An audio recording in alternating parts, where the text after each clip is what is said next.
تو پتہ یہ چلا کہ یہ جمہوریت جس بات کو ہم کہتے ہیں یہ کیا چیز ہے. بندوں کو گنا کرتے ہیں، تولا نہیں کرتے.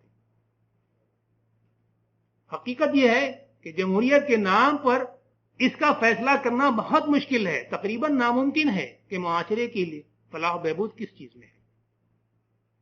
وہی معاشرہ جو ایک چیز کو اپنے لیے کبھی نقصان دہ سمجھتا ہے، کچھ عرصے کے بعد اسی کو اپنے لیے مفید سمجھتا ہے. ایک چیز کو جس کو آج مفید سمجھ رہا ہے، کچھ عرصے کے بعد اسے نقصان دہ سمجھتا ہے، اور یہ اکھاڑ پچاڑ اور الٹ پلٹ جو ہے مستقلاً چلتی رہتی ہے. تو یہ کہاں کا اصول ہے، یہ کہاں کا یہ شعور ہے کہ انسان کہے کہ یہ بہترین طریقہ ہے، اس سے بہتر طریقہ نہیں. ایک مثال میں نے آپ کو پاکستان سے دی، ایک مثال میں آپ کو امریکہ سے دے دیتا ہوں. امریکہ جو دنیا کی اس وقت واحد سپر پاور ہے، اور وہاں یہ نعرہ بڑے زور و شور سے بلند ہوتا ہے کہ ہم جو کچھ بھی قانون بناتے ہیں عوام کی فلاح و بہبود کے لیے بناتے ہیں. ہماری تہذیب دنیا کی سب سے بہترین تہذیب ہے، اور ہم جو قانون بنا لیں یہی دنیا میں ہر جگہ نافذ ہونا چاہیے. ہم اگر کہیں کہ آج ڈرگ کا پینے والا جو ہے اس کو موت کی سزا دی جائے تو دنیا کو موت کی سزا دینی چاہیے. ہم اگر کہیں کہ زنا کرنے والا آزاد سڑک پہ پھرا جائے تو آزاد اس کو سڑک پہ چھوڑ دیا جانا چاہیے. یہ ان کا دعویٰ ہے، اور وہ اپنی باتوں کو منواتے ہیں دنیا میں. ان کے پاس یہ قوت ہے، اور ان کے پاس دانشوروں کی کمی نہیں ہے. آپ یہ نہ سمجھیں کہ کوئی انہوں نے زبردستی کی ہوئی ہے، نہیں، وہ سوچ بچار کرتے ہیں، غور و فکر کرتے ہیں. ان کے پاس وہ دنیا بھر سے جتنے دانشور ہیں وہ ان کو بڑی سے بڑی لالچ دے کر کے اپنے ملک میں لاتے ہیں. غالباً دنیا میں یہ واحد ملک ہے کہ جس نے امیگریشن اپنے ملک کا کھولا ہوا ہے سارے دنیا کے لیے، اور لوگ آتے ہیں اور وہ ان کو لیتا ہے. اسی لیے کہ وہ چاہتا ہے کہ اس کے ملک میں ہنر جمع ہو، اس کے ملک میں دماغ جمع ہو، اس کے ملک میں ایسے لوگ جمع ہوں کہ جس سے قوم کو فلاح و بہبود حاصل ہو. لیکن وہاں بھی کیا ہوتا ہے جمہوریت کے نام پر، وہ مثال میں آپ کو دینے جا رہا ہوں. 1918 عیسوی میں امریکن کانگریس ایک قانون پاس کرتی ہے جسے پروہیبیشن لا کہتے ہیں، یعنی شراب کا بنانا، شراب کا فروخت کرنا، شراب کا پینا ممنوع قرار دیا. انہوں نے کہ ہمارے دانشوروں نے یہ بتایا ہے کہ شراب معاشرے کے لیے انتہائی نقصان دہ چیز ہے، اس سے ہمیں کوئی فائدہ نہیں، لہذا آج سے شراب ممنوع. 1918 میں انہوں نے یہ قانون بنایا. جمہوری نظام ہے. اب اس کے بعد 15 سال تک اس کے اوپر عمل ہوتا رہا، اور عوام کیا کرتے رہے؟ عوام نے اپنے تہخانوں میں بھٹیاں بنا لیں، شراب کی کشید انہوں نے شروع کی، شراب وہ پیتے رہے، قانون کو وہ توڑتے رہے.